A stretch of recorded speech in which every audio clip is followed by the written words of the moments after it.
Hello friends, welcome back to the channel. मैं हूं समीर। दोस्तों, आज के एपिसोड में जो टॉपिक हम डिस्कस करने वाले हैं ये है regarding fear, greed and hope. अभी आप मुझे पूछेंगे कि ये फियर, ग्रीड एंड होप होता क्या है। मैं आपको धीरे धीरे एक्सप्लेन करने वाला हूँ कि फियर, ग्रीड एंड होप होता क्या है एंड कैसे आप फियर, ग्रीड एंड होप को ओवरकम कर सकते हैं स्टॉक मार्केट में। वैसे ये जो कॉन्सेप्ट है फियर, ग्रीड एंड होप, ये एक बहुत ही ज़्यादा इंपॉर्टेंट टॉपिक है।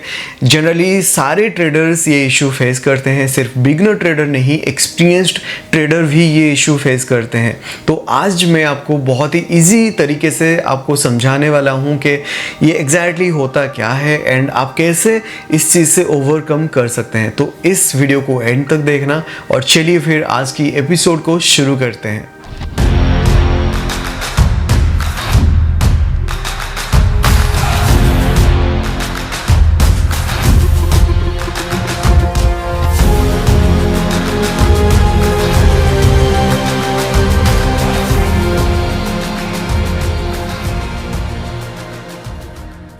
दोस्तों, अगर मैं एक रियल लाइफ एग्जांपल देके आपको समझाऊं ये fear, greed and hope, then ऐसे कुछ मैं समझाना चाहूँगा कि सपोज मान के चलिए कि आप एग्ज़ाम देने जा रहे हैं या तो फिर आप इंटरव्यू देने जा रहे हैं। तो उस समय आपका मेंटल कंडीशन कैसा होता है। आपका मेंटल कंडीशन उस समय ऐसा होता है कि लाइक क्या होने वाला है, क्या मैं क्लियर कर पाऊँगा, क्या मैं ये जो इंटरव्यू है क्लियर कर पाऊँगा, या तो फिर क्या मैं ये जो एग्ज़ाम है क्लियर कर पाऊँगा, कैसा क्वेश्चन आने वाला है। तो हम उस समय एक्चुअली फियरफुल रहते हैं। तो ये सारे थॉट्स हमारे दिमाग में उस समय आ रहा होता है। तो ये है फियर और एग्जैक्टली ये सेम चीज़ एप्लीकेबल होता है स्टॉक मार्केट में भी। अभी अगर हम कुछ और समझेंगे और एक एग्जांपल देके समझेंगे, देन सपोज मान के चलिए कि आप पहुंच गए एग्ज़ाम हॉल में और या तो फिर इंटरव्यू के लिए आप पहुंच गए अपने वेन्यू में, और पहुंचने के बाद सपोज मान के चलिए कि आपकी जो प्रिपरेशन है वो ठीक से नहीं हुई है, ठीक है। और आप उस समय आपका थॉट प्रोसेस कैसा रहता है। उस समय आपका थॉट प्रोसेस ऐसा रहता है कि कहीं से बस थोड़ा सा हेल्प मिल जाए, या तो फिर ये इंटरव्यू इजी आ जाए, ये जो क्वेश्चंस है वो इजी आ जाए, या इंटरव्यू में जो क्वेश्चंस है वो इजी आ जाए, सो दैट कि मैं ये क्लियर कर लूँगा। मतलब उस समय हम ग्रीडीनेस के साथ रहते हैं कि बस कहीं से हेल्प मिल जाए, या इंटरव्यू की जो क्वेश्चंस है या एग्ज़ाम की जो क्वेश्चंस है वो इजी आ जाए। तो हम ग्रीडीनेस के साथ रहते हैं। और वैसे ही सपोज मान के चलिए कि हमने एग्ज़ाम दे भी दी, हम इंटरव्यू अटेंड करके आ भी गए, और उसके बाद हमारा थॉट प्रोसेस कैसा रहता है। उसके बाद हमारा थॉट प्रोसेस ऐसा रहता है कि बस एक बार ये क्लियर हो जाए और उसके बाद मैं अच्छे से प्रिपरेशन करके जाऊँगा, बस एक बार क्लियर हो जाए, ठीक है। मतलब हम उस समय एक होप के साथ रहते हैं, और होप के साथ जब रहते हैं तो उस समय हम इस टाइप की हमारी थॉट प्रोसेस होती है कि बस एक बार क्लियर हो जाए, बस ये प्रॉफिट में कन्वर्ट हो जाए, ठीक है। मतलब ये सेम चीज़ एप्लीकेबल होता है स्टॉक मार्केट में भी। Same thought process, same mindset stock market में भी एप्लीकेबल होता है। तो आई होप आपको अभी समझ में आ गया होगा कि होता क्या है फियर, ग्रीड एंड होप, होता क्या है। ये एग्जैक्ट जो कॉन्सेप्ट है ये क्या है, आपको अभी समझ में आ गया होगा। अभी चलिए हम देखते हैं कि ये रियल लाइफ सिनेरियो में स्टॉक मार्केट में कैसे एप्लीकेबल होता है। सपोज मान के चलिए कि आप कोई एक पोजीशन बनाते हैं। अब पोजीशन बनाने के बाद आपके दिमाग में क्या थॉट प्रोसेस आता है उस समय आपके दिमाग में ये थॉट प्रोसेस आता है कि कहीं ये जो पोजीशन है ये लॉस में कन्वर्ट ना हो जाए, कहीं ये जो स्टॉक है ये गिर ना जाए, ये मार्केट जो है ये कहीं गिर ना जाए। मतलब हम उस समय फियर के साथ रहते हैं, और जब हम फियर के साथ रहते हैं तो उस तरह की थॉट प्रोसेस हमारे दिमाग में आती है, और उस समय भी हमें थोड़ा सा डिफ़िकल्ट फेस करना पड़ता है अपने पोजीशन के साथ। मतलब हम ठीक से मैनेज नहीं कर पाते हैं। अभी मान के चलिए कि आपने कोई एक पोजीशन बना ली है, और बनाने के बाद आपको रियलाइज़ हुआ है कि ये जो पोजीशन है ये एक रॉन्ग पोजीशन है। मतलब ये जो सेटअप है या जो भी सोच समझ के आपने बनाया होगा वो पोजीशन, तो आपको बाद में पता चला कि ये एक रॉन्ग पोजीशन है।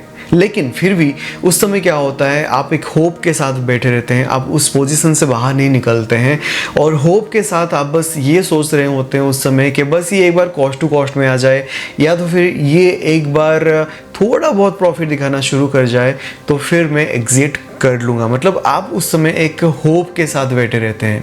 और एग्जैक्टली वैसे ही और एक एग्जांपल अगर मैं आपको बताऊंगा तो कुछ ऐसा कि सपोज मान के चलिए कि आपने एक पोजीशन बना ली और पोजीशन बनाने के बाद आपको प्रॉफिट दिखना शुरू हो गया है और प्रॉफिट आपका धीरे धीरे इंक्रीज हो रहा है, लेकिन आप एग्जिट नहीं कर पा रहे क्योंकि प्रॉफिट इंक्रीज होता हुआ आप देख रहे हैं तो आपके अंदर ग्रीडीनेस एक्टिव हो जाती है।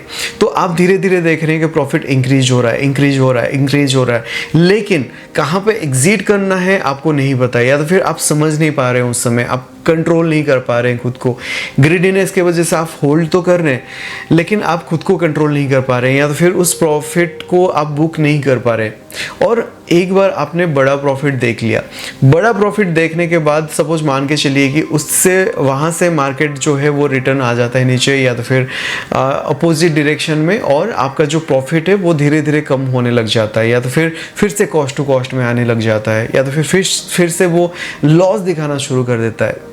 तो उस समय होता क्या है, एक बार हमने बड़ा प्रॉफिट देख लिया तो फिर उसके बाद हम छोटा प्रॉफिट बुक नहीं कर पाते हैं, या तो फिर उसके बाद हम लॉस बुक नहीं कर पाते हैं, या तो फिर उसके बाद हम कॉस्ट टू कॉस्ट में भी हम नहीं निकल पाते हैं। मतलब हम ग्रीडीनेस के साथ रहते हैं। दोस्तों ये सारी जो सिनेरियोज मैं आपके साथ एक्सप्लेन कर रहा हूँ, डिस्कस कर रहा हूँ, ये सारी सिनेरियोज हम सारे लोग फेस करते हैं, सारे ट्रेडर्स फेस करते हैं, बिगनर ट्रेडर भी फेस करते हैं, एक्सपीरियंस्ड ट्रेडर भी फेस करते हैं। ये एक इमोशन है, मतलब हम अपने इमोशन को कंट्रोल नहीं कर पाते हैं। तो ये सारे प्रॉब्लम्स की सॉल्यूशन क्या है, अभी चलिए डिस्कस करते हैं कि हमें क्या एग्जैक्टली करना चाहिए कि हम ग्रीड, फियर एंड होप से बाहर निकल सकते हैं, हम ग्रीड, फियर एंड होप से ओवरकम कर सकते हैं। वैसे in stock market every problem has one solution कि आप डिसिप्लिन मेंटेन कीजिए और धीरे धीरे आपकी ये सारी साइकोलॉजिकल इश्यूज सॉल्व हो जाएगी। मतलब धीरे धीरे आपकी फियर, ग्रीड, होप, ये सारी जो इमोशंस है ये आप धीरे धीरे कंट्रोल करना सीख जाएंगे। Still I have a better solution for you on this. अब सोल्यूशन क्या है? सोल्यूशन ये है कि आप जब भी मार्केट में पोजीशन बनाते हैं तो उस समय आप उतना क्वांटिटी के साथ ट्रेड कीजिए जितना आप लॉस डाइजेस्ट कर सकते हैं। आपकी जो रिस्क एपेटाइट है, जितना आपका रिस्क एपेटाइट है बस आप उतना ही रिस्क लीजिए, उससे ज़्यादा आप रिस्क मत लीजिए। जितना आपका रिस्क है उतना ही आप कैपिटल के साथ आप ट्रेडिंग कीजिए, उतना ही क्वांटिटी के साथ आप ट्रेडिंग कीजिए। अगर आपका जो रिस्क एपेटाइट है वो 5000 है, लेकिन आप जो ट्रेड कर रहे हैं वो लाख, 1 लाख, 2 लाख, 3 लाख के साथ आप ट्रेड कर रहे हैं, तो उस हिसाब से रिस्क की जो एपेटाइट है वो भी, रिस्क की जो पोजीशन है वो भी धीरे धीरे इंक्रीज हो जाता है। लेकिन हम वो चीज़ को समझते नहीं है, हम कैपिटल बहुत ज़्यादा इन्वेस्ट कर देते हैं, क्वांटिटी बहुत ज़्यादा ह्यूज ले लेते हैं, लेकिन हम लॉस को एक्सेप्ट नहीं कर पाते हैं। इसलिए जब भी आप पोजीशन बनाते हैं उस समय आप एक स्ट्रिक्ट स्टॉप लॉस डिफाइन कर लीजिए एंड एक लॉजिकल टारगेट भी डिफाइन कर लीजिए अपने सिस्टम में। मतलब लॉजिकल मतलब जो अचीवेबल है, ऐसा नहीं कि आप कोई भी एक टारगेट सेट कर रहे हैं लेकिन वो अचीव ही नहीं हो पा रहा है। आप बस एक लॉजिकल टारगेट एंड एक स्ट्रिक्ट स्टॉप लॉस डिफाइन कर लीजिए। ये सारी इमोशंस को आप कंट्रोल कर लेंगे, धीरे धीरे आप सारी इमोशंस को कंट्रोल कर लेंगे। आप ये सिस्टम में सेट करके आप बाहर निकल जाइए, या तो फिर आप मूवी देखने चले जाइए, या जो भी करना है। उस समय होगा क्या, उस समय आपका इधर स्टॉप लॉस हिट होगा या तो फिर आपका टारगेट हिट होगा। लेकिन आप जब लाइव मार्केट में चीज़ों को देखते रहते हैं, अपने अकाउंट को देखते रहते हैं, अपने P&L को देखते रहते हैं, तो उस समय आप अपने इमोशंस को कंट्रोल नहीं कर पाते हैं। आप बार बार आप चीज़ों को देखते रहते हैं, एनालिसिस करते रहते हैं, तो ये एक्चुअली हो जाता है एग्जैक्टली इशू जो हम फियर, ग्रीड एंड इमोशन के बारे में हम अभी डिस्कस कर रहे थे। ठीक है, आई होप आपको ये कॉन्सेप्ट भी समझ में आ गया होगा और आपको सोल्यूशन भी मिल गया होगा। अभी दोस्तों ऐसे और भी साइकोलॉजिकल टॉपिक्स को लेके मैं पॉडकास्ट भी बना रहा हूँ, तो आप मेरे पॉडकास्ट को अपने फ़ोन में या लैपटॉप में सुन सकते हैं। कहाँ पे सुन सकते हैं? स्पॉटिफाई, अमेज़न म्यूज़िक, या तो फिर आपके पास अगर गाना है, जियो सावन है, या एप्पल पॉडकास्ट है, गूगल पॉडकास्ट है, जो भी एप्लीकेशन आपके फ़ोन में इंस्टॉल्ड है, आप उस एप्लीकेशन में जाके सर्च कर लेना कि ट्रेडिंग ट्यूड पॉडकास्ट, एंड आप मेरे पॉडकास्ट को आप सुन सकते हैं। आई होप दोस्तों आज के एपिसोड से आपको कुछ सीखने को मिला होगा, कुछ समझने को मिला होगा, कुछ नया आपने सीखा होगा। If yes then please like this video, channel को सब्सक्राइब कर देना, बेल आइकन को प्रेस कर लेना, और मिलते हैं फिर अगले वीडियो में। Till then thank you so much and stay tuned.